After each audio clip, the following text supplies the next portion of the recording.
Good evening.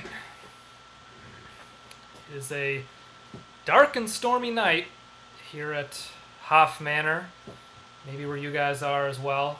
We got the perfect show for you. Welcome to Hoff's Public Domain Horrorfest. I am your host, Hoff Matthews. I'm going to fix that little curl of hair that I can see sticking up in the monitor there. And this is, of course, a live comedy show and horror movie screening series. Good spooky evening, that's right. Thank you, everybody, for tuning in.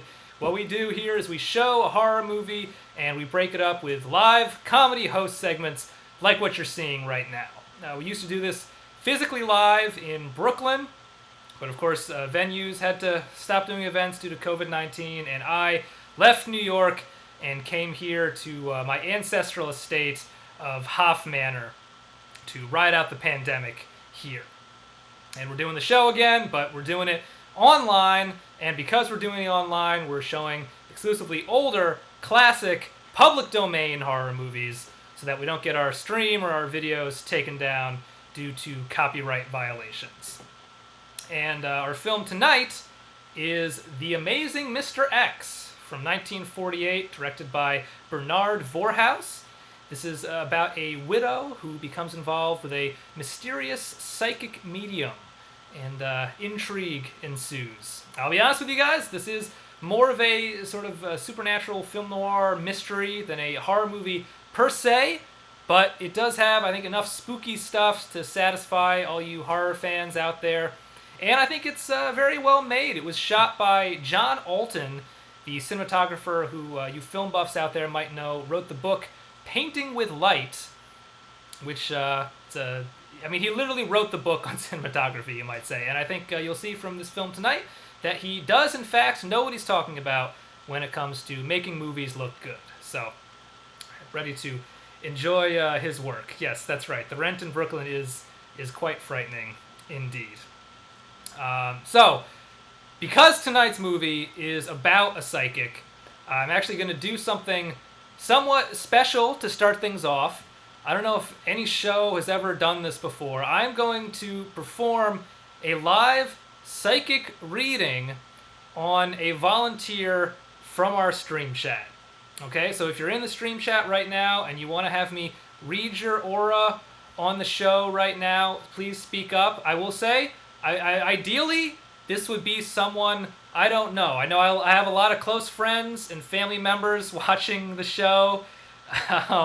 And, they're the bulk of my audience, really. But if there's anybody there who I don't know, I would like to prove that I am seeing into a stranger's consciousness from a distance, a social distance, you might say. So I see one volunteer there. I think it's fair to say that I do know you, El Brilty. I see a lot of people in the audience have a guilty conscience and are very not interested in having this done. I guess that shouldn't surprise me. That makes a lot of sense with this show. I'm not going to air any, dirty laundry. I'm not trying to expose anyone here. But, I see we have a Melissa there. So, okay. Melissa, so just to confirm from me, because I get confused with, I guess I know who the username here refers to, but, so Melissa, for everybody on the stream, we don't know each other. Right? So just everybody knows you're not a plant. You're not an audience plant. This is a real, legit, spontaneous thing that's happening right now. Wonderful. Melissa is saying no, she is not a plant. She's not contradicting what I'm saying. She's agreeing. Okay, perfect. Well, thank you, Melissa, for stepping up. And, let's do this. All right. Okay.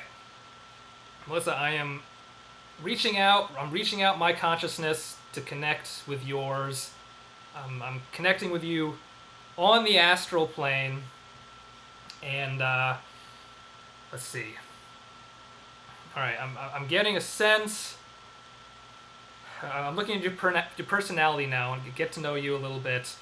I'm getting the sense that you have what might be called unconventional tastes. You enjoy things that other people might consider sort of, strange or unusual somehow. Let me know if that's right or if I'm getting off track at all. But you like, sort of uncommon things, old cult movies, for example, stuff like that. Please let me know if I'm on the right track. Okay, good. So I'm doing good so far. That's great. If I'm reacting a little bit late, it's on a bit of a delay, so apologies for that, folks. All right, I'm going to look a little deeper. You listen to podcasts? I'm sensing that you listen to podcasts, and they're the good podcasts. Is that right? You like listening to the good podcasts with the correct opinions. Is that right? Because I know some people, yes, okay, because some people prefer the bad podcasts, but you like the good ones. Okay, good. I thought so. I was getting a sense of that. All right. Now, I know I said I wasn't going to blow anybody's spot up here or anything, and so, I feel I'm kind of bad saying this, but Melissa, I am sensing some negative vibrations on your end. I am sensing some feelings of hopelessness or isolation of some sort. I can't tell what's causing these feelings, but I think they've been going on for a few months now. Let me know if I'm onto anything with that.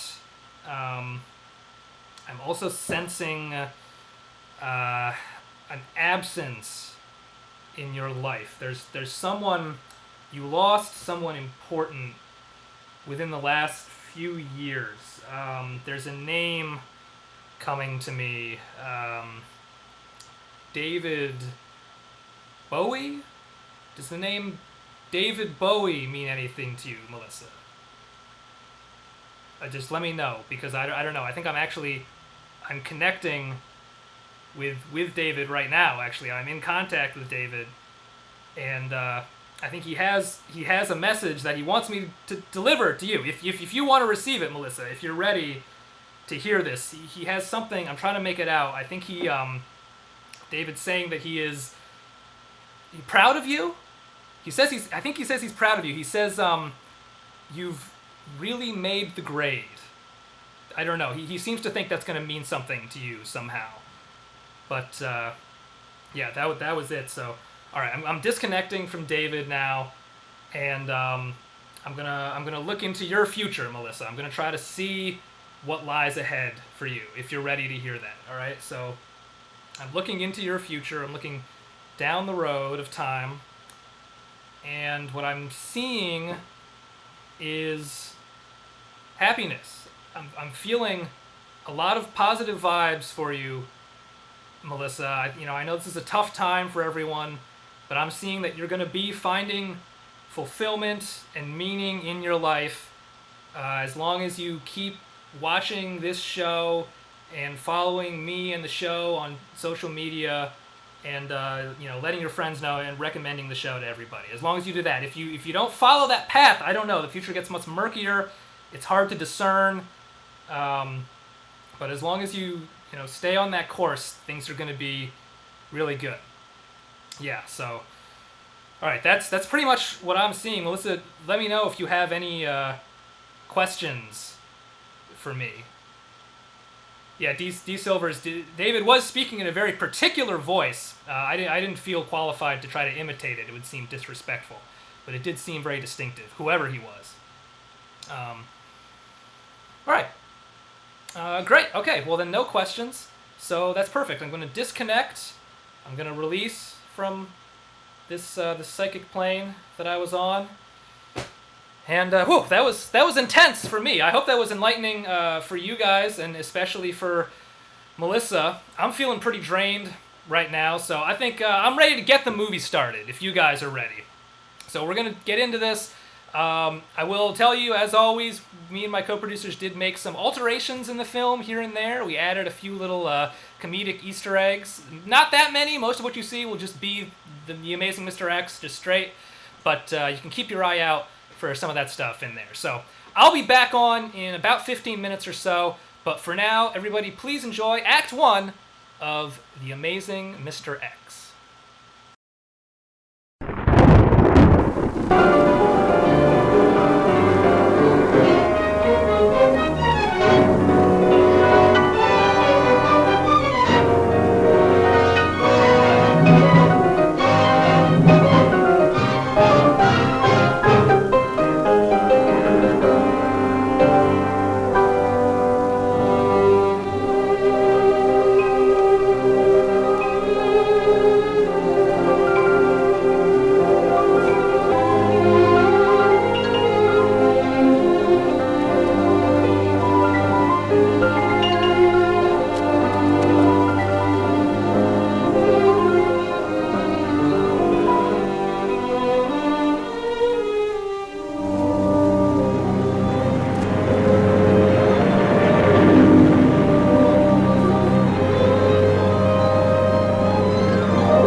explain yourself? Explain what? Brooding on the balcony.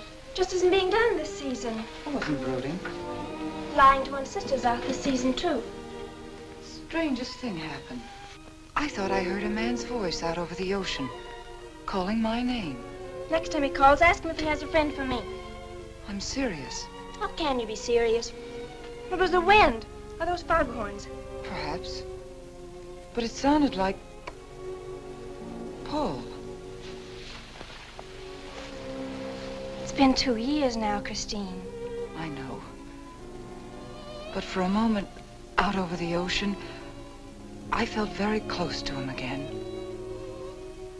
He used to love the ocean, you know, especially at night. He'd go racing down to the beach for a swim, no matter how late it was. And usually I'd be fool enough to go with him. If any husband of mine ever chased me into the ocean in the middle of the night, I'd shoot him. He did a lot of crazy things, some of them bad. But I don't think I could ever love another man the way I love Paul. Chris, you've got to stop talking like this. You're getting morbid. Oh, it's not as bad as all that, Brat. It is bad. Look at this dress. You can't wear black when you're going out on a date. Looks as if you were still, well... In mourning? Well, yes. I just happen to like black, that's all. I know, but just for tonight, it isn't exactly appropriate.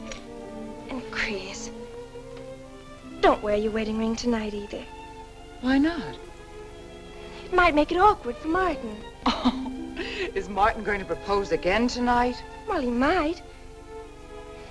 And you can't very well put an engagement ring on your finger if that's already there. By the way, what kind of a ring has Martin bought for me? An enormous diamond with... Oh, Chris, you will say yes tonight, won't you? I suppose I better. Otherwise, he might sue you for breach of promise. Oh, darling, I'm so excited. And I've got just the right dress all picked out for you. Will you wear it? Anything you say. And bring out my new ermine, will you? You know, Chris, I think your cloak with the sequins might look better on you tonight. I take it you have a date for tonight, too. As a matter of fact, I have. All right. I'll wear the sequins, you wear the ermine. Well, if you insist. Thanks. I like your hair like that. But you could do with a little more lipstick. And you could do with a little less.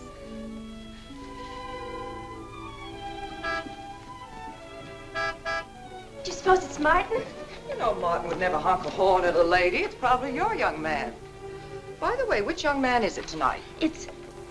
You know, I've forgotten. Have a good time and come home early. Well, I can't do both. Then you come home early. You come home engaged.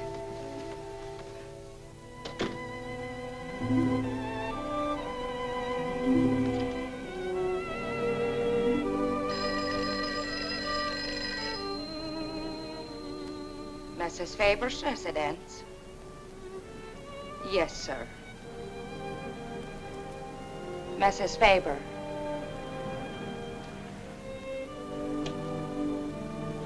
It's Mr. Abbott, ma'am. Thank you, Emily. I'll take it here. Hello, Martin. Don't tell me you're standing me up. No, it's just that some idiotic client came into the office at the last minute, and Well, no, I know it's not serious, but I particularly didn't want to have anything interfere with tonight. Well, no, you see, I wanted to show you that I'm not always the lawyer with his mind on cases and affidavits. No, I'm really the romantic type with my mind on you. Yeah, I thought it was a nice speech. I dreamed it up this afternoon in felony court. It doesn't matter if we're a little late, Martin. The first act's no good anyway. I'll walk over along the beach to your house, then you won't have to waste the time driving over here.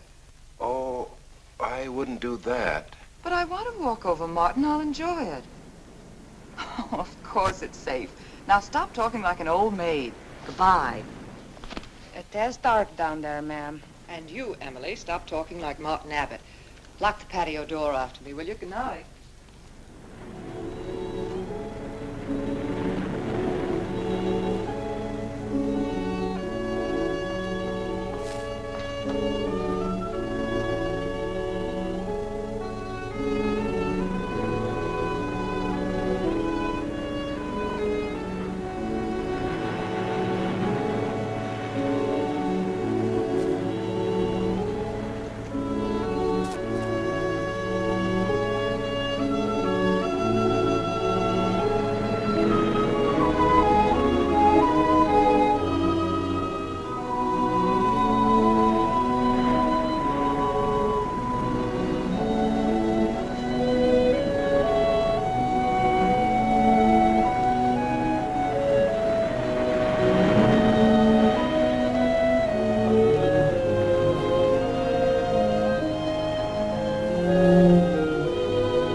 for being frightened. You made a decision tonight that angered him, and now you're fighting to sustain it. Well, you have all my hopes fighting with you, madame. I felt you were married. I saw your husband dead and you moving toward a new marriage. And I see I was wrong. Sometimes I am. Good night and goodbye.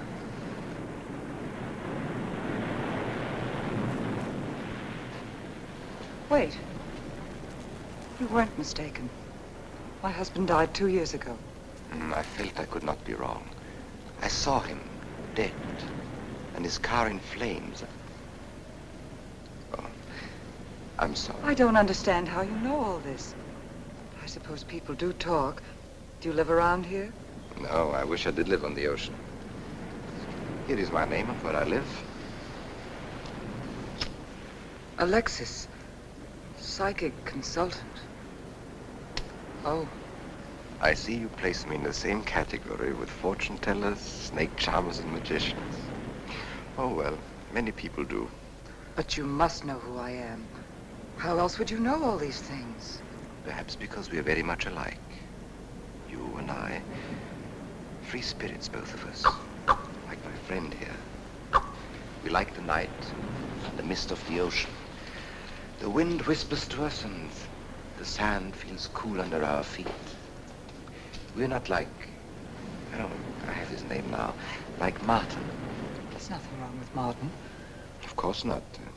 If only he would understand how little he understands.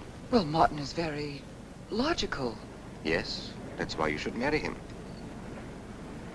Oh, even free spirits have to come in out of the night sometimes and put on their shoes, pay their bills, go to the dentist, and of course family dinners on Sunday. You really shouldn't be so irritated by his little mannerisms, like when he clears his throat, announcing that he's going to kiss you any minute, or when he counts off all his plans on the tips of his fingers. How? I can't tell you how I know these things. But it hardly matters, does it? Since we're not going to meet again. Christine? Chris! Oh, over here, Martin.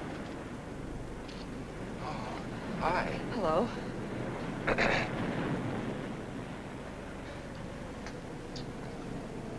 Well, you certainly had me scared. What kept you so long? Well, I was talking to this man. Well, he was here. Could I have imagined him? He was fantastic enough. Well, let's get going. Oh, I've torn my dress, Martin. I'll have to go back to the house. All right. We'll go to your house first. Skip the theater, directly to the Blue Angel. What's the matter? Nothing. It's just that it's so late and I'm a little upset. Could we make it some other night? Of course. You sure you understand? When it concerns you, Christine, there's nothing I don't understand.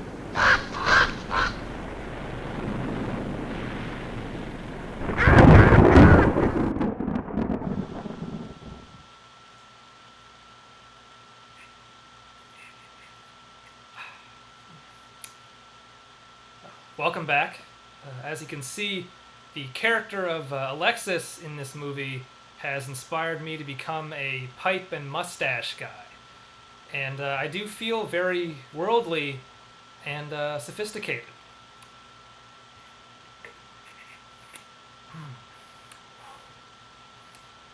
Cardamom. Anyway, let's talk a little bit about the person playing Alexis, the actor playing that character, Turhan Bey. Mr. Bey was a Austrian actor. He was from Austria. He was of, I believe, Turkish and Czech Jewish descent. And he was in a lot of movies around this time. Amazing Mr. X was 1948. And he had quite a fan base. He was viewed as a very sensual figure on screen, as you guys have probably picked up on. And his fans referred to him as the Turkish delight. That's true. They were sort of the Bayhive of their day, you might say. And in fact, people found his performance in this movie so, I guess you'd say, evocative or even arousing, that The Amazing Mr. X was actually the first Hollywood production to get its own porn parody.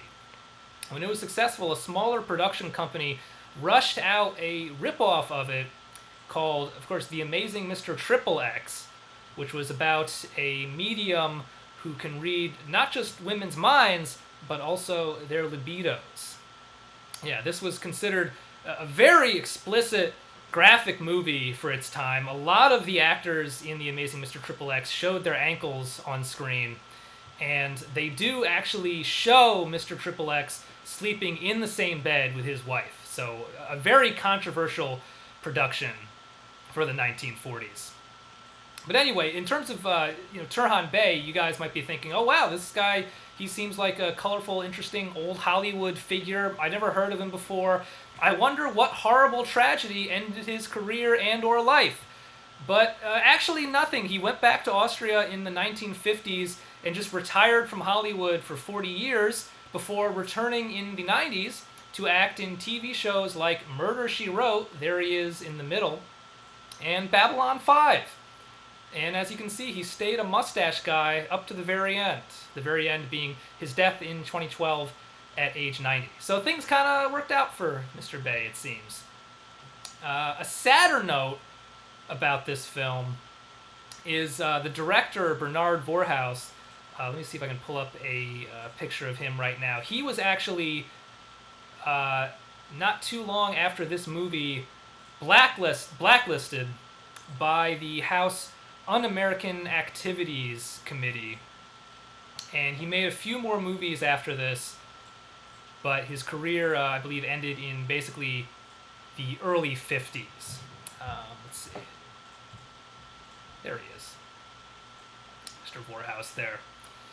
And that's, the blacklist obviously was a very sort of shameful chapter in American history when we look back on it now. It was really about suppressing dissent and people's speech in this country.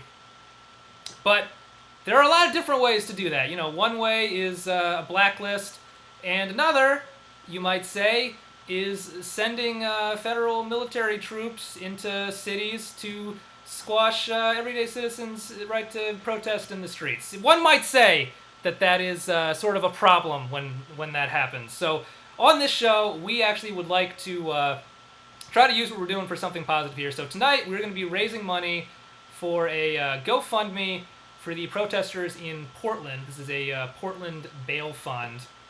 And the way we're doing this is we are going to raffle off the chance for one lucky viewer tonight, to be edited into next week's film. You guys might have noticed watching the first part of the film, we add stuff in sometimes. You got the Loch Ness Monster in the background of that one shot. So if you donate to this bail fund, and that's the URL, gofundme.com/f/PDX protest bail fund with hyphens between the words. I'll put it in the chat right now. You will be entered into this raffle. Just donate and send your receipt to hoffshorrorfest@gmail.com, and we will pick one lucky person out of those donors to be edited into next week's film, into the back. We're not going to give you a starring role in the movie. We're not doing like a Robert Zemeckis like mocap thing. We will put you in the background of a scene in next week's film. So I hope you guys check that out. Give some money. It's a very worthy cause and a very important cause right now. And we hope you can, we hope you have the resources, obviously. And, if you don't, that's fine. But whatever you can give is greatly appreciated by us and by a lot of people. So this mustache is, I think, just about to fall off of my face. So let's watch some more of the movie. How about we do that? Here we go.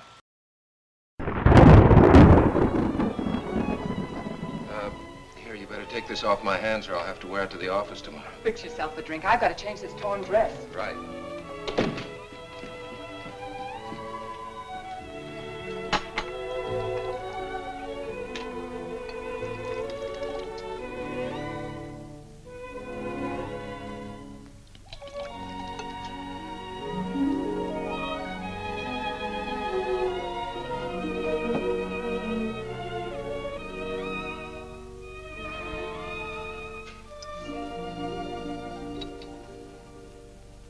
how flattering. I should have thought of this in the first place. This is much better than any nightclub. Yes, and just think, no head waiter, no smoke, no people. And at the end of the evening, no check. Oh, Martin, you think in such practical terms. I'm a very practical man. For instance, I just said that to make you pout. Better to do this. I've been trapped. Right. Now, if you'll just step over here to the sofa by the fire. Another trap? Definitely.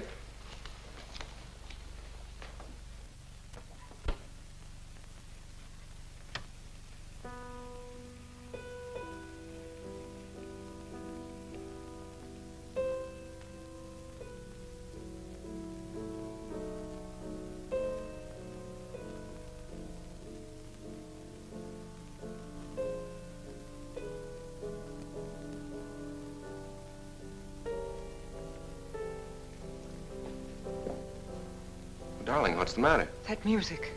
It's just a phonograph. But we don't have that record. Of course you do. It was right on top of the cabinet. That's strange. What's the matter, Chris? I'm sorry, but that was Paul's favorite prelude. I've heard him play it 100 times right here in this room. Turn it off, will you? No, I won't. Look, darling. Paul's been gone too long for you to act like this. I know. Chris, I'm not saying this for my sake, but your whole life's ahead of you. You can't waste it probing into the past. If I can't make you forget Paul, well, find someone else who can. You're right, Martin. I'm sorry I acted like a child. Would you get me a drink? Right here, ready for you.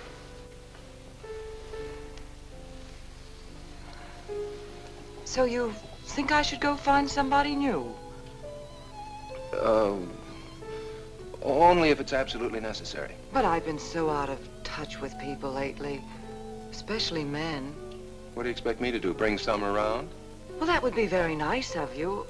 Only you know how hard it is for me to meet new people.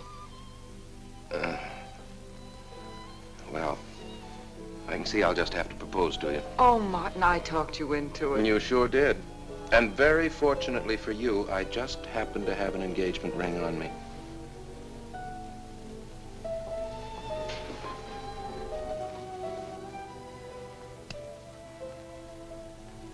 Martin, it's lovely.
Darling, Janet, what happened? I don't know. The music. Paul. Let me help you up. Oh. Look, darling, you must have had a nightmare. It's all right now. It's over, you're awake, and I'm here. Janet, it wasn't a dream. The windows blew open. What's so unusual about a window blowing open? My engagement ring was gone. The flowers were all with it. Chris, look. But the picture. Paul's picture.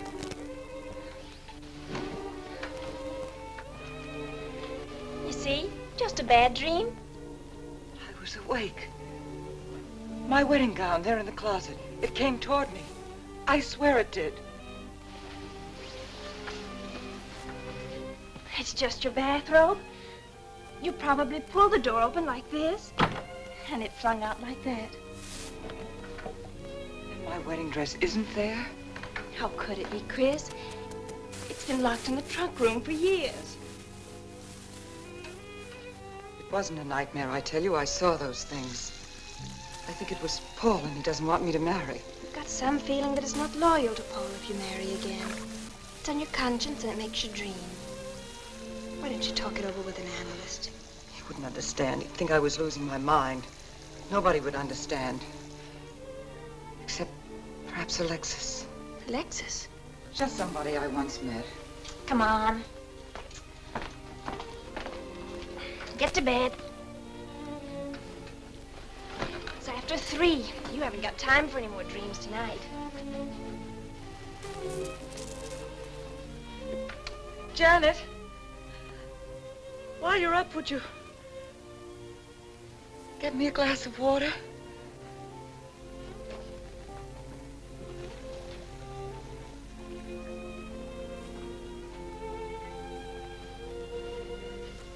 Thanks. Janet. I thought I was supposed to be the baby in the family. Here, give me that water. Move over. Baby. Night, Chris. Night.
Childish, isn't it?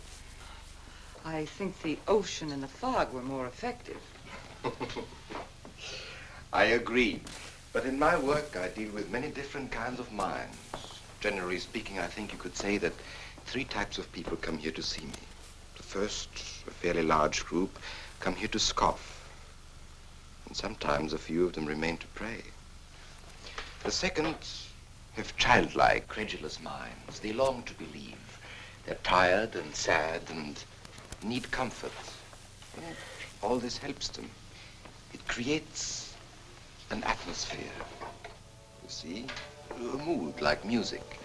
And in it they find a few brief moments of comfort which helps them to continue with their gray little lives. And so I do not think it is so childish after all, do you? And the third group? third group is those of us who honestly explore the secrets of the outer world. I feel that you have come here today to join that group. Well, I did want to talk to you about something. I know.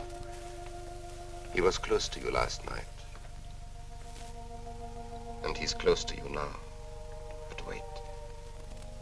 Maybe I should repel him, not bring him closer. Why? His presence is so strong, it might be dangerous. How could Paul's presence possibly be dangerous to me? To your plans. You want to get married and lead what is termed a normal life. But if Paul is trying to reach me, then I want to help him. Have you thought what people will think? What Martin will think? I'm not afraid to think as I choose. Then, Christine, if you have the courage and the will to explore, I will help you. Now relax. Let your mind be free and receptive.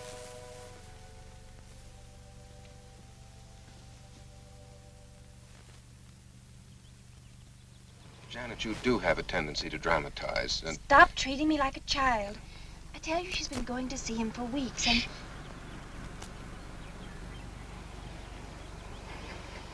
Now do you believe me?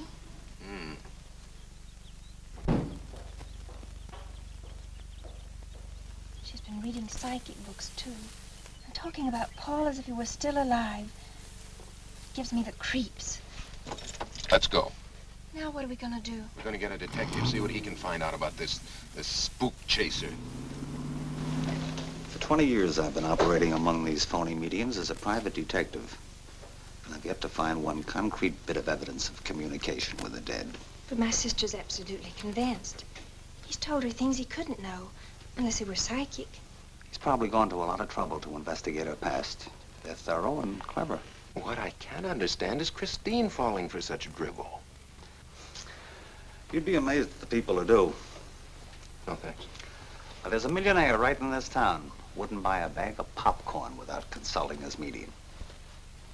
What's this one's name? Alexis. It's a new one on me. Then they change their names often enough. How about a description?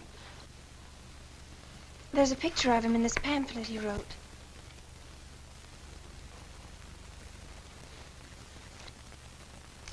Oh, this? I used to be a magician. That's how I got into this racket.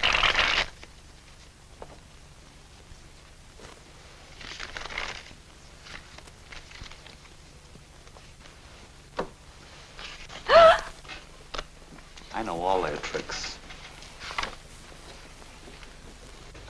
Alexis. Was called to Chicago on a case once. A young man named LaRoe swindled a society lady out of a whole hatful of money. That's Alexis. He certainly used to look corny. That's Alexis. We can report him to the police. What charge? He served his stretch, and that's that. But at least Christine will be through with him. I mean, if we can prove he's a crook. How can we identify him? Well, if you go out there and try to get his fingerprints. But I think the only times these fakes are really psychic is when there's a detective around. They look in their crystals and see you coming. Maybe we could send somebody you wouldn't know. Oh, no, I think that...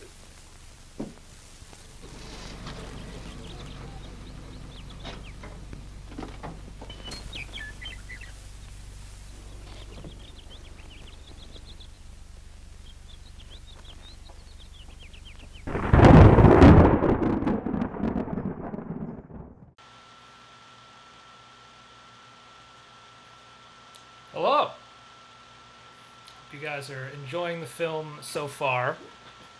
Wow, Christine had quite a scream in that one part, right? When the wedding dress comes out of the closet and attacks her. I mean, I haven't screamed like that since, I don't know, a week ago. I mean, the wasp woman was very scary, but, you know, normally I don't scream that loud. I'm not an expert on screams, but we do have a guest who should be joining us in this break who is an expert in that very subject. She is actually the author of the book Scream Like Your Life Depended on It, and she is a licensed screamologist. So I'm going to bring up our guest this evening, Dr. Devin Pierce. She has to turn on my microphone in the Zoom there to make sure that you guys can hear the good doctor here. And I think we should be set to go. Hello, Dr. Pierce. Mr. Matthews, how are you? I'm good. Thank you so much for being on the show. My pleasure to be here. Thank you for having me. Sure. So, I guess first of all, I know you're a licensed screamologist. That is correct. Yeah, how does one get into that field? Excellent question. I'm so glad you asked it. I do get asked this a lot. So if my answer sounds a little rehearsed, I apologize. Yeah, by all means. Excuse me? But by all means, that's fine. Thank you. As just a newborn baby in the maternity ward, I was fascinated with the cacophony of screams coming from the babies. And those screams imprinted on my superior temporal gyrus, which instilled in me a lifelong fascination with shrill sounds. So, logically, I pursued an education in shrieking, wailing, and for a brief summer semester abroad, high-pitched moaning. But the bioacoustical laboratory at the University of Illinois, that is where I narrowed my focus, and I wrote my PhD dissertation on screamology. Fast forward to today and look at all that I've accomplished. Scream coach to the stars. Yep. 7 books published, a Netflix documentary, which I'm sure you've seen, and of course, my award-winning podcast, Shrieky Friday. What can I say, Mr. Matthews? I'm living the dream. Living the scream, you might say. Oh. As it were. Oh, that is rich. I'm going to write that down. I might use that. Don't worry, I'll give you credit. Thank you. Feel free. I definitely won't. Okay. So I wanted. That was great. Thank you. So I wanted to ask you, we have this big scream in this movie from our main character, Christine. I'll play that real quick for our audience just so everybody can get refreshed on that. There it is. So I wanted to get your reaction to that scream. What do you take away from it? Well, thank you for asking me. I gotta say, in order, Mr. Matthews, to analyze or evaluate really any scream, we have to go to the gold standard. Think Fay Wray in King Kong, think Janet Leigh in Psycho, think Jamie Lee Curtis in Halloween, Nev Campbell's Scream in the movie Scream. The Scream. The Scream. If you'll allow me to wax scientific for a moment, all these screams have something in common. A dual chamber vibrato originating from the pharynx and the larynx, supported by a strong diaphragmatic muscle, ensuring maximum airforce, perfect placement right in the facial mask, and the result is a piercing yet guttural scream. Put in layman's terms, it sounds like she ate a big old bowl full of gravel, and that's a good thing. I give Christine's scream an 8 out of 10 on the Dr. Devin Pierce Screamometer. Wow, high praise. That's great. Well, it's the last thing that I wanted to ask you about before we let you go is, would you mind doing a scream for us on the show now, putting your expertise into practice? Would I mind? No, I'm so happy you asked. Thank you.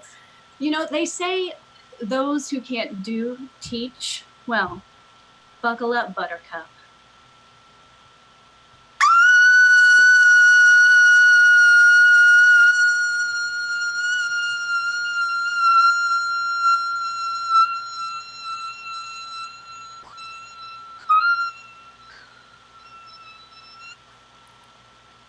Wow. Yeah, that was... Oh, you weren't done yet. Sorry. Great. That was incredible. I have to admit, I wasn't sure it was going to be that good of a scream, actually, but that was very good. I'm not sure why you doubted me. I don't know either now. I apologize, but thank you so much for coming on the show and sharing your knowledge and, I guess, your skills with us.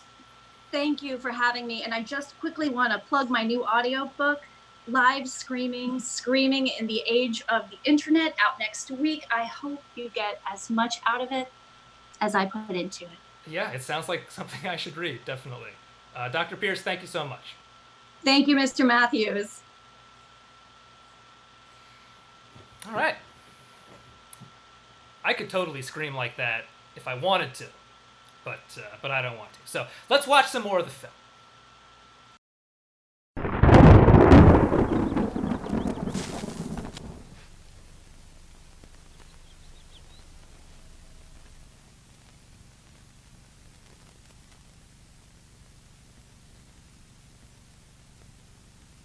Get an ad-free experience with Spy Screen Premium.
Your name, please? Harper. Mrs. Charles Harper. Not Mrs. Charles G. Harper. Yeah. I mean, no.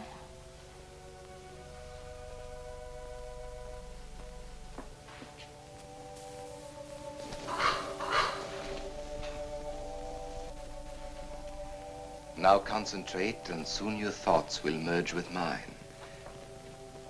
Perhaps both hands would be better. Yes, yes. So much better. I can feel your vibrations much more clearly now. Oh, but your pulse is racing. Are you excited? Nervous?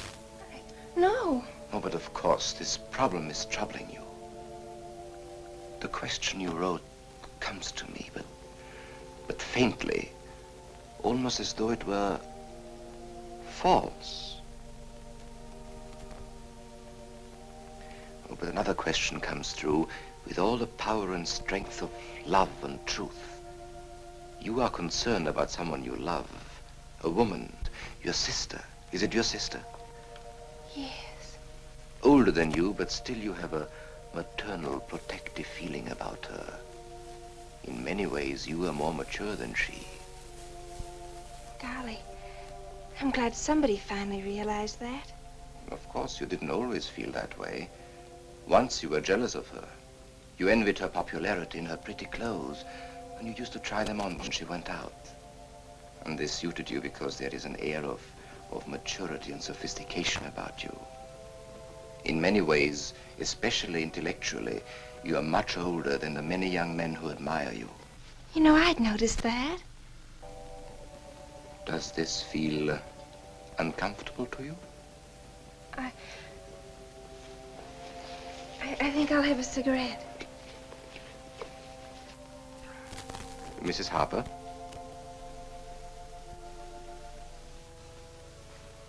Mrs. Harper? May I?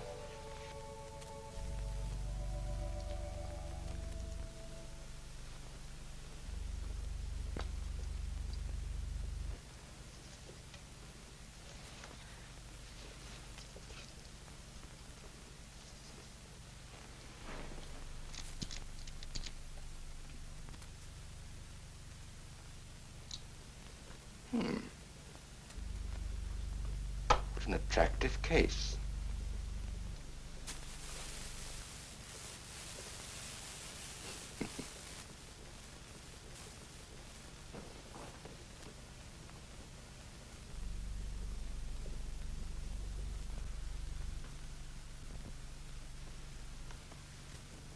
Did you know why I wanted them?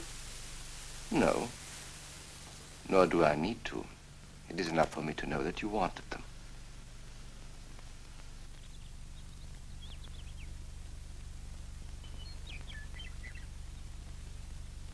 Alexis, I hope that nothing you've done to help my sister will get you into trouble with the police. I mean, if they should investigate you or your past life, would they find anything that would make trouble for you? Well, there are many things in my life of which I'm ashamed. But, and this may sound strange, the memory that I cherish is a term in prison.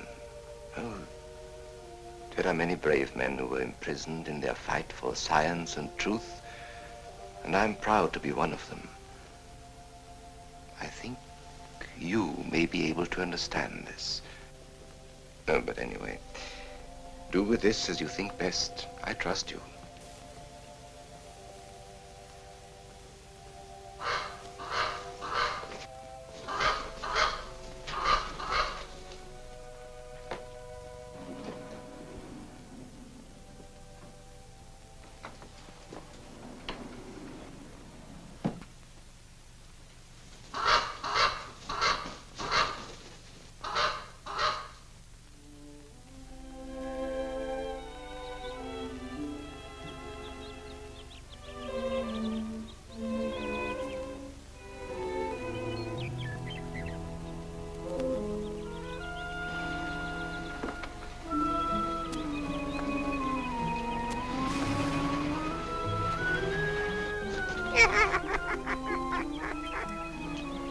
Janet. Oh, hello, Martin. Did you get the fingerprints? Yes. Good. I erased them. Oh, Martin, he isn't at all the kind of a man we thought he was.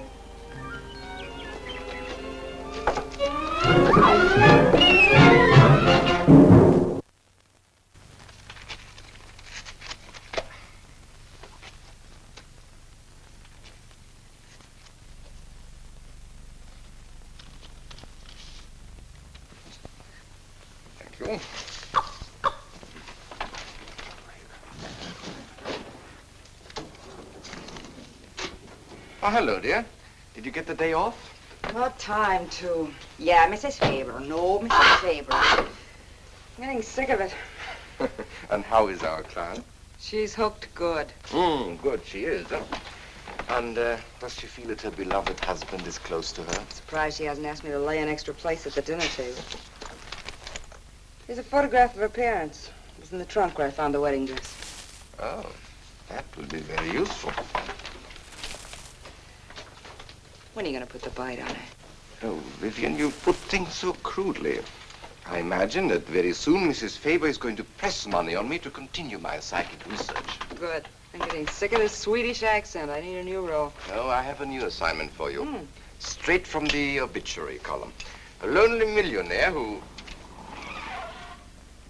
I have no more appointments today. Here. Help me get these things out of the way. What do you pay for those chunks of glass these days? $3 a piece. Used to be $1.95. You know, somebody ought to do something about this high cost of living. You should complain. You're selling them for $25 to your psychic students. I used to. But who am I to fight inflation? I'm charging $50 now. Expensive car. Expensive clothes. I would say no brains and lots of money. So long as you're here, Vivian, you might as well check the car for me. There might be some papers or something in the glove compartment. Okay. I'll use a turban in case you find out something.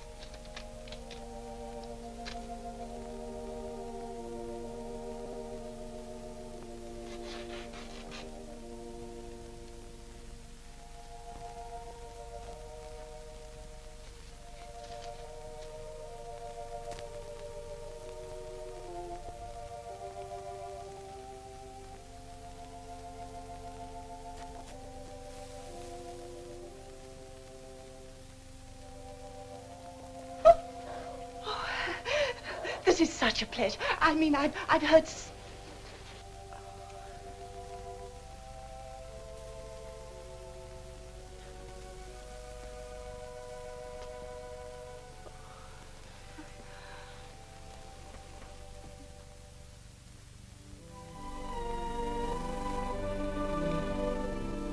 I'd rather not tonight, Martin, really. I'm much too tired. Well, let's decide about Friday later. Call me tomorrow. Good night. Will that be all, Mrs. Phoebe? That's all, Emily. Thanks.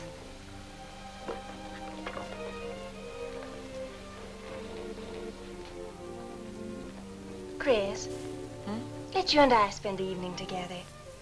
If you're tired, we could go to a movie. Well, actually, I'm busy tonight, Janet. I have an appointment. Chris, don't see Alexis tonight. Don't see him ever again. Janet, I thought we agreed not to discuss this. I'm not attacking Alexis, honest. I think he'd be very good for certain people. But not for me? Well, you see, when some people meet a fascinating personality, they're swept right off their feet. Like me? Yes. But other people can be more objective, like me. It's true, Chris. In many ways, I'm more mature than you are. Janet, I have lived through most of your growing pains, and oftentimes you've been insufferable, but tonight... You see, you can't be objective. You're getting sore just because I'm trying to give you some good advice. Give me advice, Janet, please. It is good advice. Alexis agrees with me. Alexis agrees with you? You see, I've talked to him a few times about your problem. I went to his house. How did you find him? Fascinating. Absolutely fascinating. You know, he has one of the most vibrant personalities. And you came to this conclusion while discussing my problem? Well, we talked a little about me, too. Janet, good night. I'll leave you alone with your objectivity.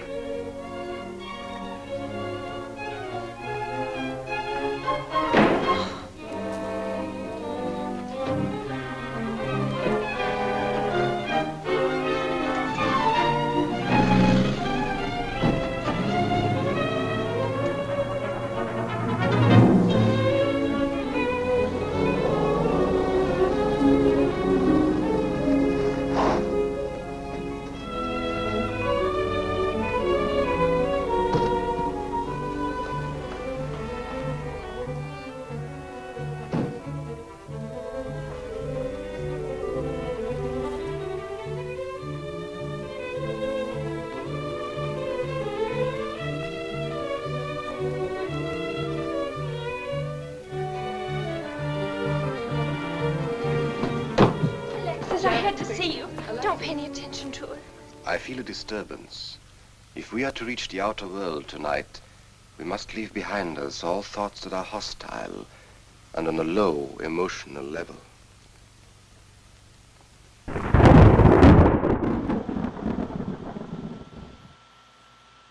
right.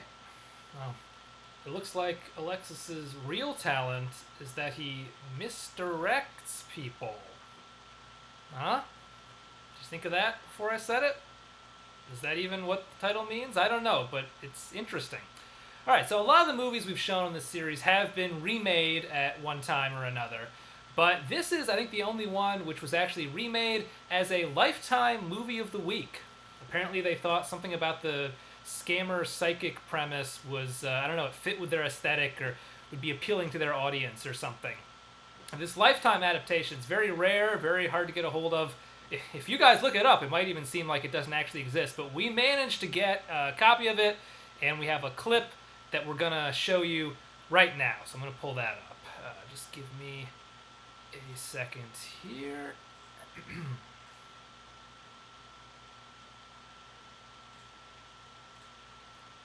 And here we go.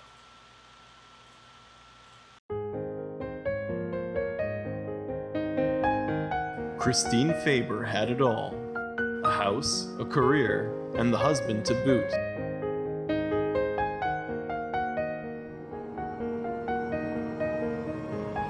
Until she didn't. Siri, play Chopin.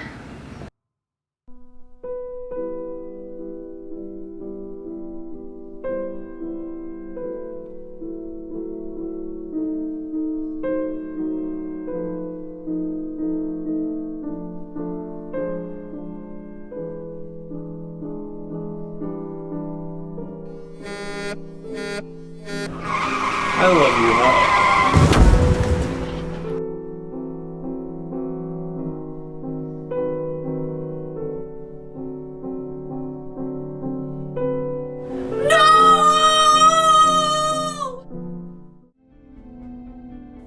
Hey, sis.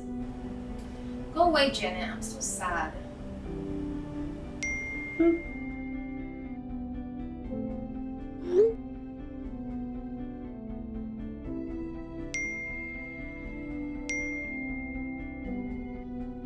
Yeah, okay, buddy.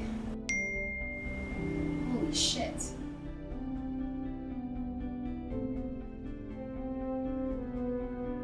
Until a mysterious man enters her life.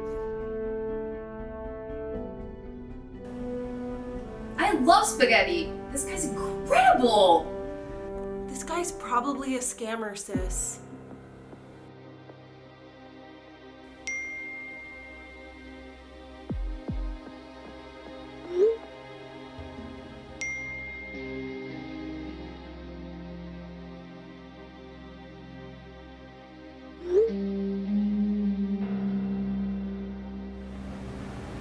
You need to be careful, hun. I don't want you getting pulled in and scammed. Uh-huh. You too. Please be careful. Internet scammers are everywhere. Yeah, it's really serious business. Internet safety is so important. In this modern world, it's all we have. Hang on, shut up. Shut the fuck up. I need to concentrate.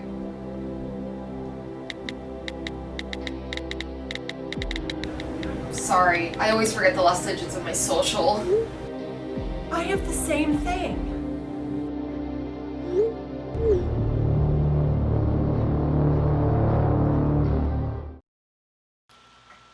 I mean, it's no John Alton, but it's pretty good, right?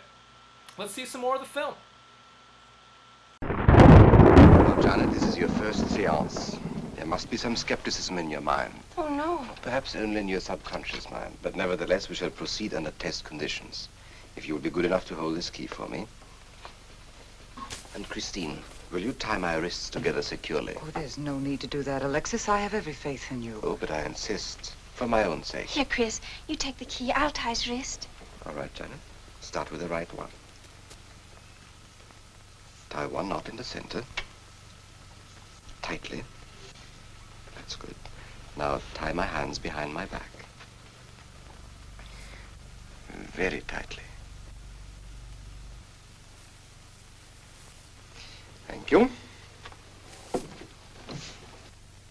Now lock the cabinet.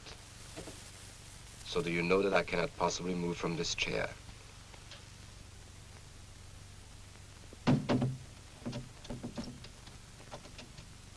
Now, Christine, will you switch off the light? The switch is right in behind you. The room must be completely dark. Sit down on the table.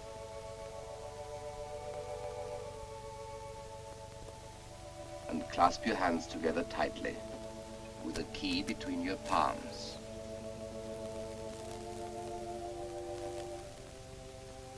If you see anything at all, do not move around or cry out.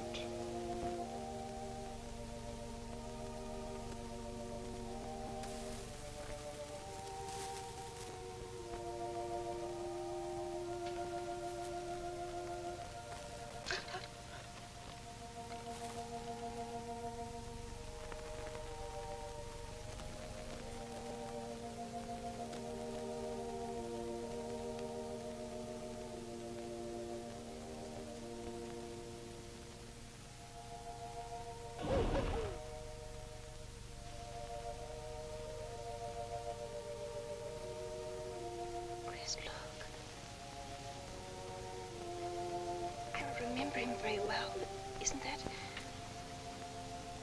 Yes, Janet. That's Dad.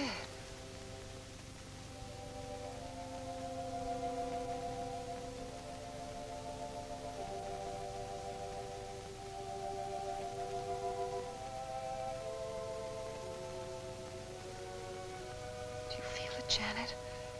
The chill?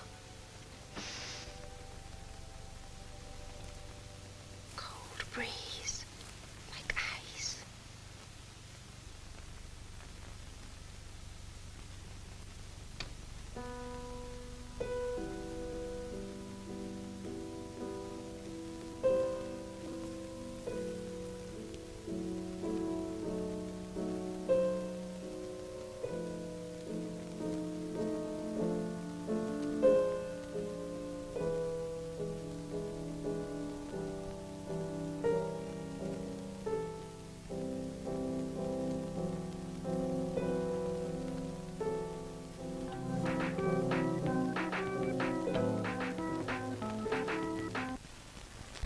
Sure like to know what's going on in there. If he's staging a seance, it'd be a good opportunity to prove he's a phony. Let's sneak around back. There may be a window we can look through. Or climb through.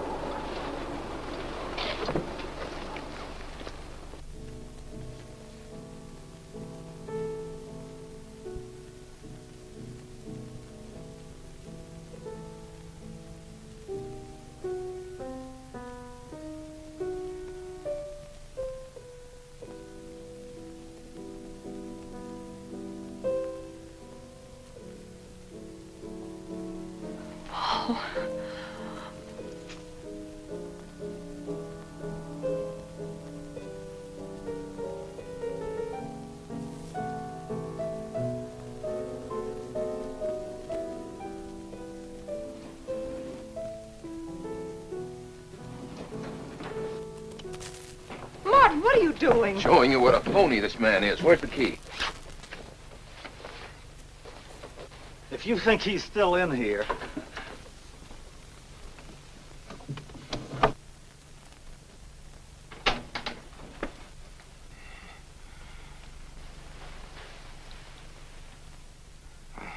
What is it? He's quick on his feet, I'll say that for him. How could he get out when I locked him in? He could show you if he wanted to. You tie a knot like this. And then? Martin, this is dreadful. Yes, it is. I'm afraid I must insist you don't come here again. Insist? By what right do you insist? Well, we're engaged. Well, even if we were married, I'd think as I pleased. And I won't close my mind to truth just because you don't happen to understand them. Truth, poppycock. Be logical, Chris. Be logical. Pardon me, Mr. Abbott. Do you think you could possibly defer your discussion long enough to untie this rope?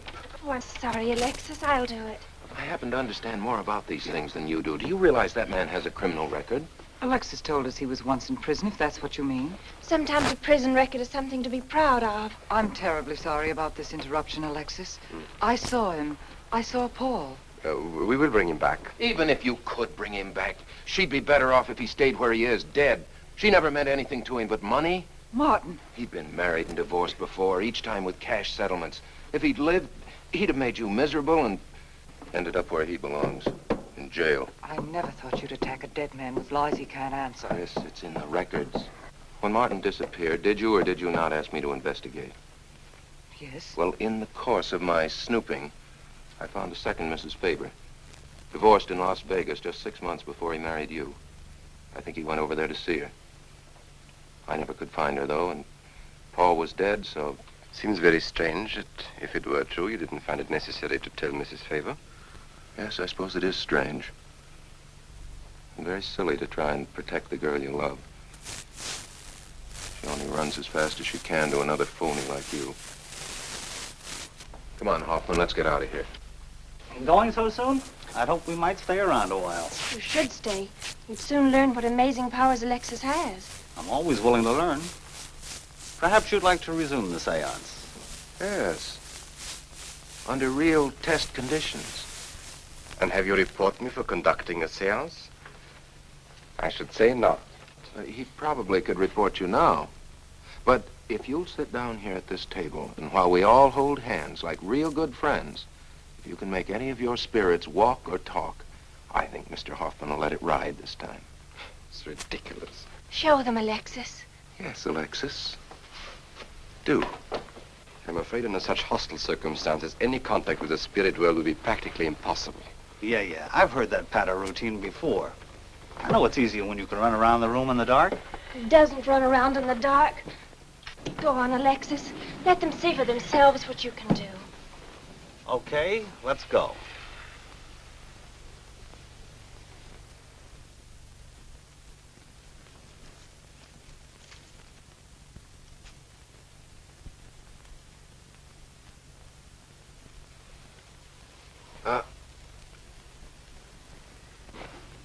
You know, you really ought to have on the premises for tight spots like this.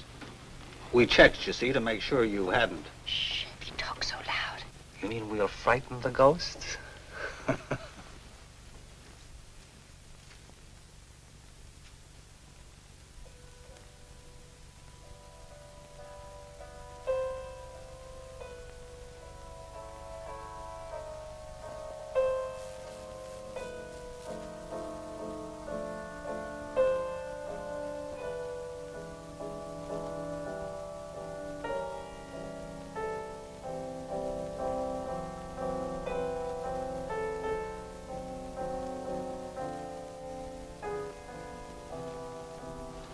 Christine. You see? Christine. It's Paul.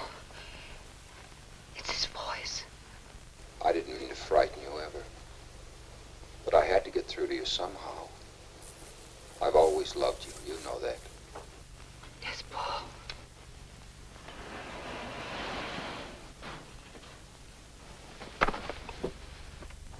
And if you could only believe, we could be together for always.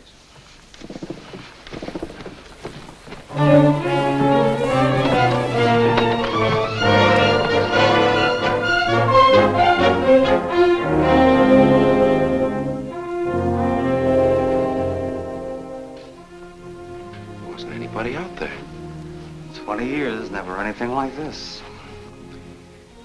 If everybody will excuse me, this has been a terrible strain. Come on, Chris. I'll take you home.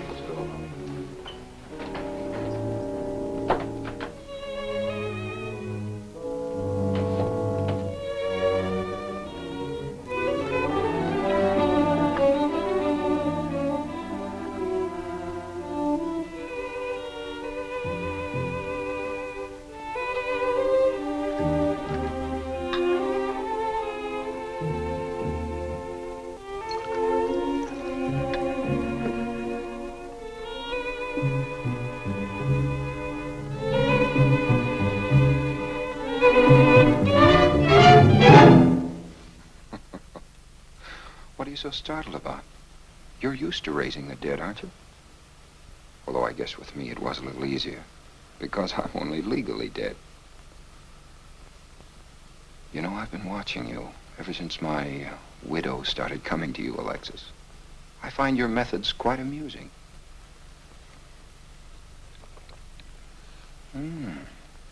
Excellent.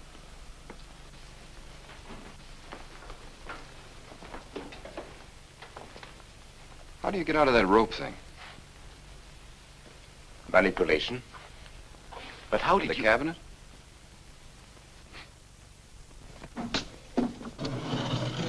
Just push a button and the idiots reach for their checkbooks. It isn't quite as simple as all that. There's a lot of psychology involved and research. Sounds dangerously like work. However, your bag of tricks can be useful to us in our present plans. We, have plans? I didn't help you out tonight just for the fun of it, my friend. I can use you. You see, I need money. A lot of it. I don't understand. If you went back to Christine, you could have anything you want. You don't seem to have a very analytical mind. No, but Christine still loves you. She... Oh. You mean if you weren't dead, the police might want to know who it was they found burnt to death in your car, Exactly. Have I been using the wrong piece of music? What? Oh, no. You have the right one for Christine. I used this one for my first wife. Was it her ashes they found in the car? It was me they found in the car. Don't forget it. Perhaps I should point out that I'm in a very curious position. Since I'm believed dead, I could even kill a man. Nobody'd think of looking for me. You're in a curious position too, Alexis. You can't tell anybody I'm alive without exposing yourself. That's right, I can't. It is a very curious position. And a profitable one. I don't think it's too premature to congratulate you upon an extremely advantageous marriage. Marriage? Well, come, my friend. You must be prepared to make some small sacrifices. You don't expect me to marry Christine? No, the little one, Janet. She's still young enough to be dazzled by you. From then on, getting that estate will be like taking candy away from a baby. I don't think Christine would allow it. I'll take care of Christine.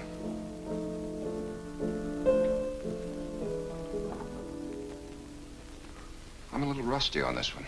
I'll have to practice. Have this piano tuned, will you?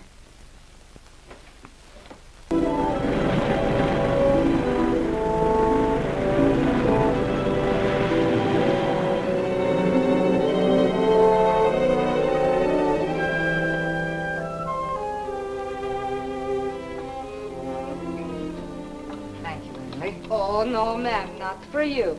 Not after the nights you've been having. That's for you. Hot milk? Yes, ma'am. I'd rather have the coffee. I'll see that she drinks it, Emily. All right, I'll take it, but it won't do any good.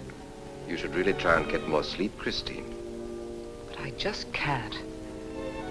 I'm never alone anymore. I keep hearing his voice now and seeing his face.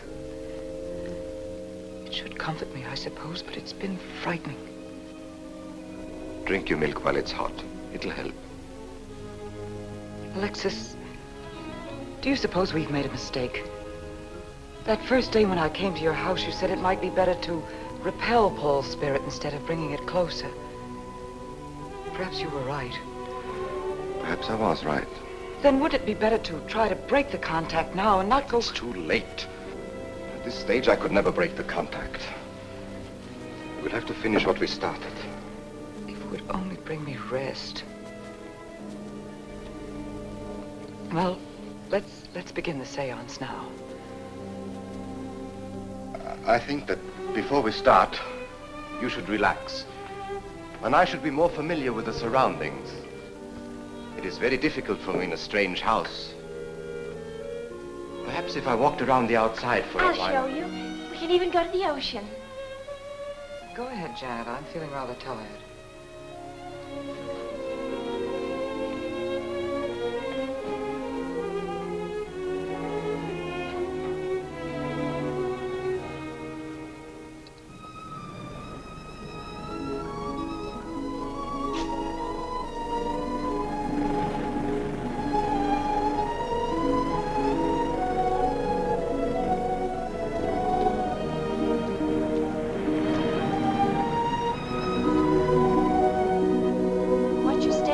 awfully steep.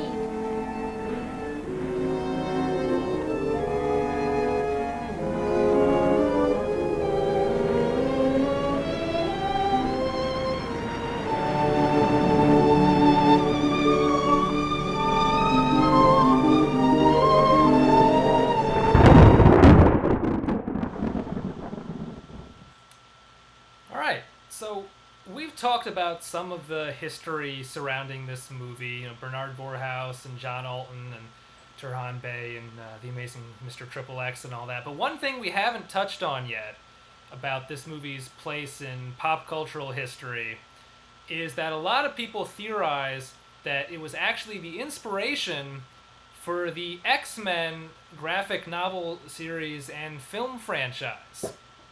And, you know, some of those connections are pretty obvious. For instance, Alexis is, we assume, the titular Mr. X. No one ever actually calls him Mr. X in the movie, but I guess he has to be the person the title is referring to. And that means he's just one PhD away from becoming Professor X. And by the way, I'll bring back up our picture from Babylon 5 here of Turhan Bey. You can see it. Right? He could have played Professor X as an older man. He would have had to shave the mustache, which I'm sure he would never do, but still, you know, he could play that role, certainly. And, you know, in the film, Alexis's powers bring a lot of scorn and suspicion from people who don't understand them, which is also the case for the mutants in the X-Men series.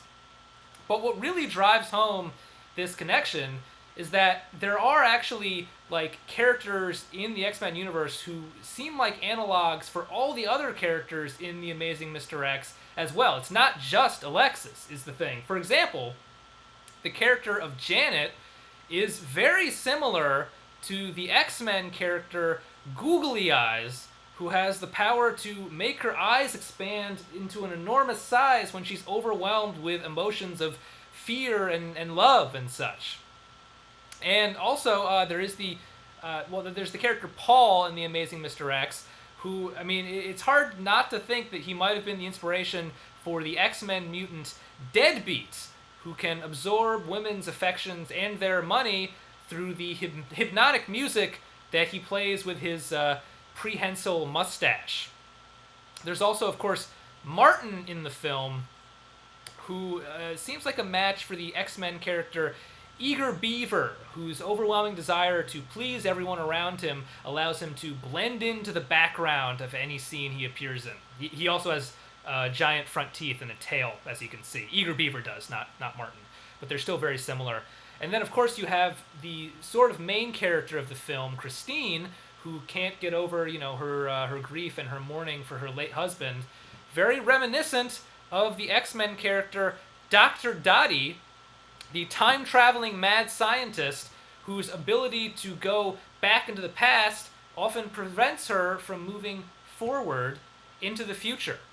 Comics fans, I'm sure, will remember the 1998 Valentine's Day storyline in which Dr. Dottie, gets stuck in a wormhole in her attempts to go back and forth between the present and her 4th grade Valentine's Day party where she had a crush on Reggie Ledbetter. Reggie Ledbetter, of course, got bitten by a radioactive hamster and died.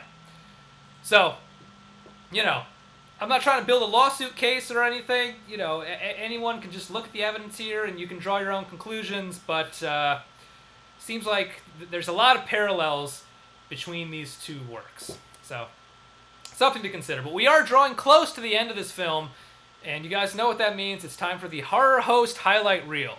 Every week we pay tribute to the Horror Host tradition by putting together a highlight reel of other people besides me hosting screenings of the night's movie. I will say the pickings were a little slimmer this week. The Amazing Mr. X is not as well known of a movie, and it's sort of ambiguous as to whether or not it's horror. So there wasn't quite as much to choose from, but we made do. And so here it is, your Horror Host Highlight Reel. This week SCTV is very proud to present a film noir psychic thriller from 1948 called The Amazing Mr. X. Our film tonight is 1948's The Amazing Mr. X. The Amazing Mr. X, also called the spiritualist. The amazing Mr. X. The amazing Mr. X. The Illusionist from 2006, starring Edward Norton and Jessica Biel. It is not our film tonight. We are screening The Amazing Mr. X. What follows may or may not include a woman named Janet, a woman named Emily, a man named Martin. So Christine has been pouting and pining for the last 2 years because she can't get over the death of her beloved husband, Paul.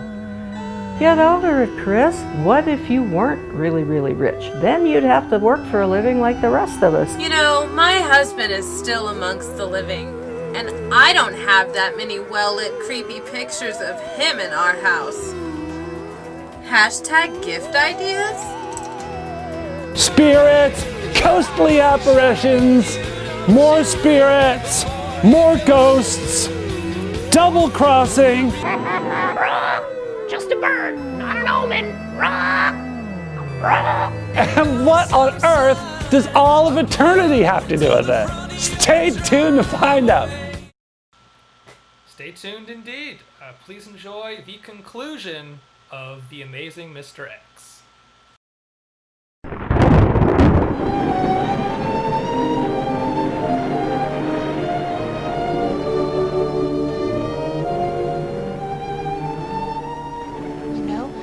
I have talent along spirit lines.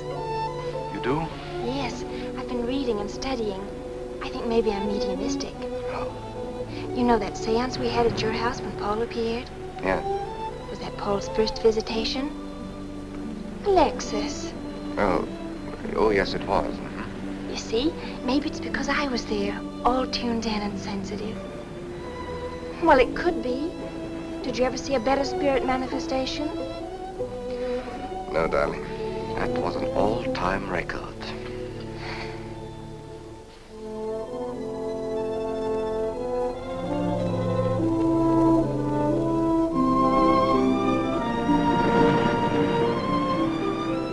Are you thinking about my sister? Yeah. She's very attractive, isn't she? Most men admire Chris.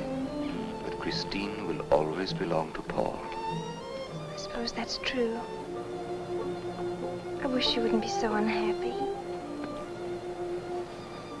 Do you suppose they'll be joined together someday in celestial companionship through all eternity, like it says in the books? Yes, I'm sure they will. Alexis, do you think I'd make a good celestial companion? Darling, I think you'd be wonderful. And we'd love each other through all eternity? Oh, even longer. Alexis, why don't we start right here on the Earth plane?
I've come for you, dear.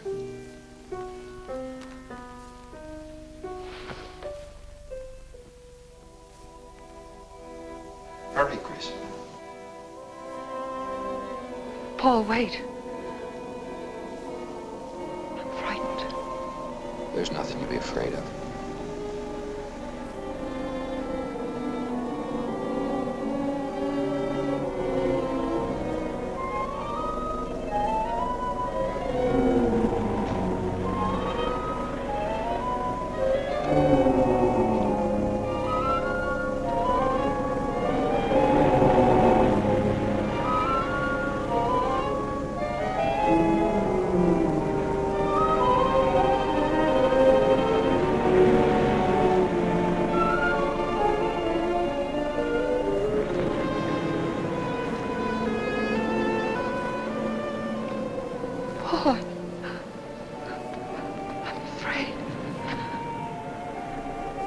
race you to the beach. Husband is a coward.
What are you doing here? Well, at the moment I'm opening the door, but not very wide. You're not exactly welcome here. Where's Emily? It's Thursday, Mr. Abbott. Her day off. Where's Frida? Frida left yesterday. She said she thought the house was haunted. I can see what she means. I want to talk to Mrs. Faber. I don't think she wants to talk to you. Janet. Where's Chris? She's in bed.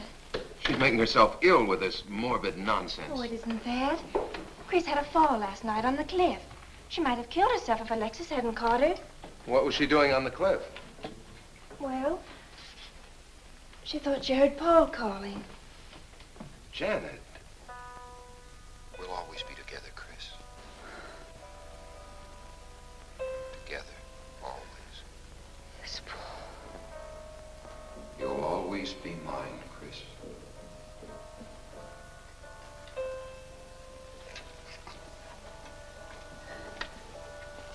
Chris, I'm waiting.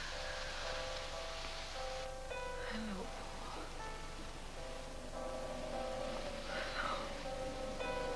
We'll be together, Chris. Together, always.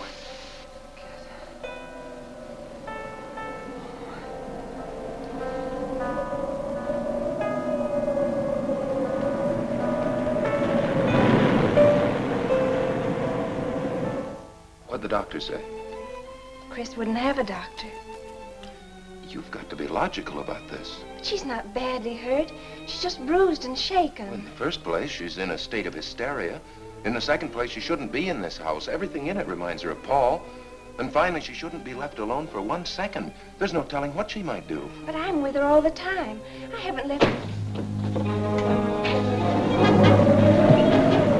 Chris! Chris! Martin!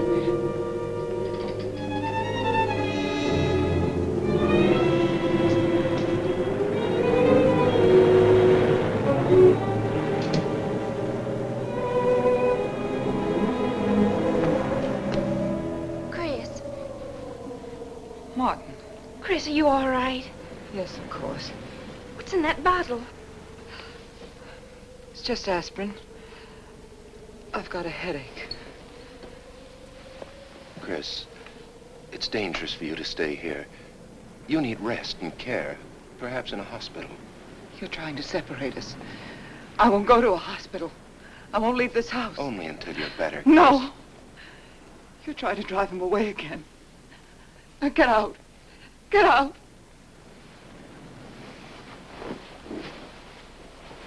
I'll leave before I upset her anymore. I'll see you to the door, Martin.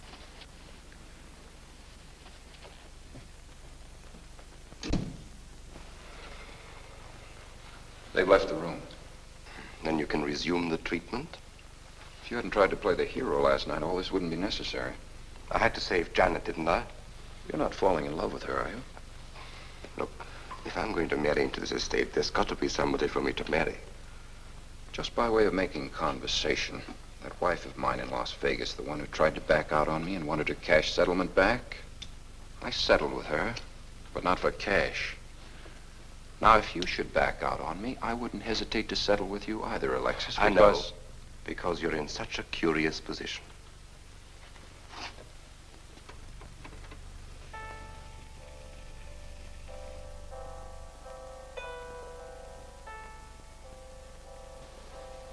Paul.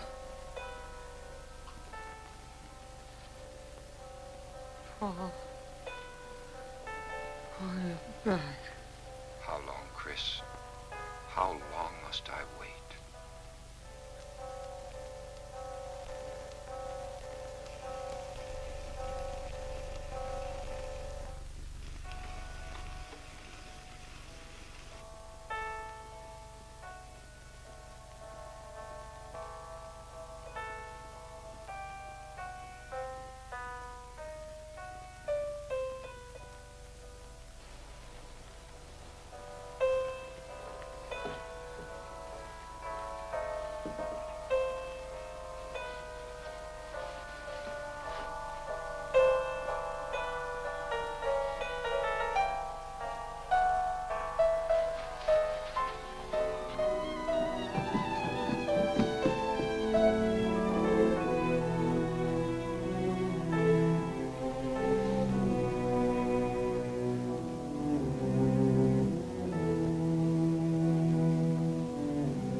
Didn't you tell me you wanted money that badly? I'd have given it to you just to get rid. Paul! Yes, I'm alive. Legally, I'm dead, and I'm going to stay that way. But if you're alive, I won't be able to. It's too bad you came down here, Janet. Janet, run!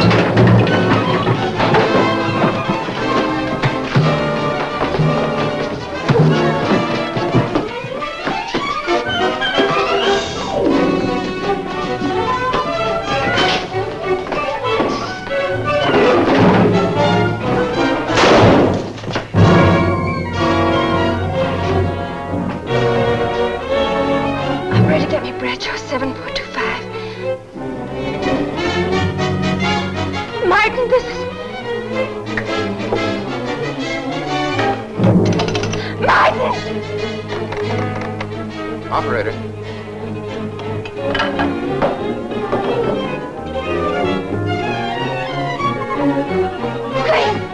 Chris, wake up!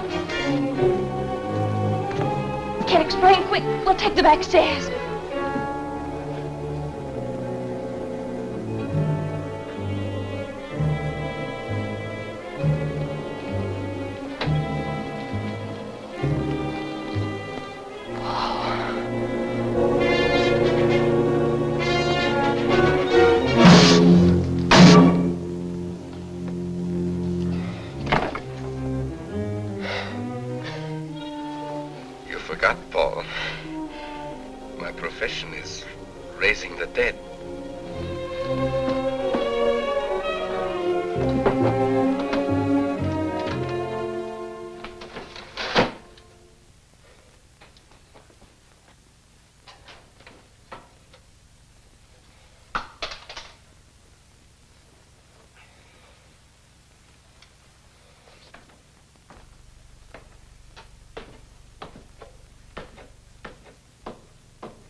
You're losing quite a bit of blood, aren't you, Alexis?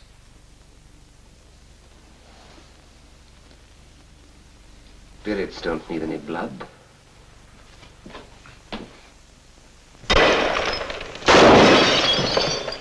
Do you think bullets can harm us ghosts?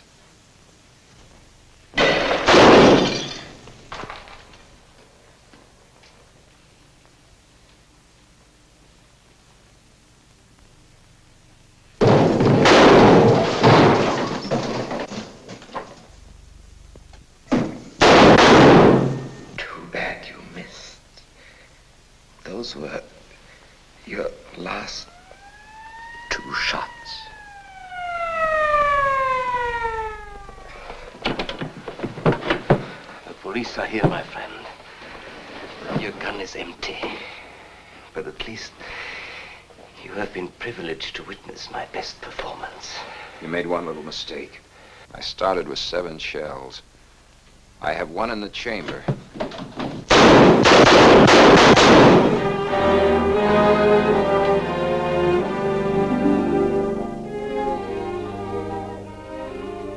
Alexis, you were wonderful. Yes. I guess there must be a better side to my nature. But now you must forget me. No, never. I don't need a crystal to see that your future is bright, Janet. Don't you go clinging to the past. I lived by feeding people's desire to escape the present. But you can't escape for long. Alexis, I'm afraid for you. I'll be all right. I'll find some spirits that want to contact people.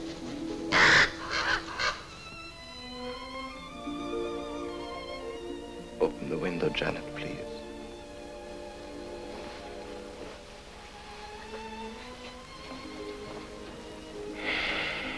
Fly away, my friend. I won't need you anymore.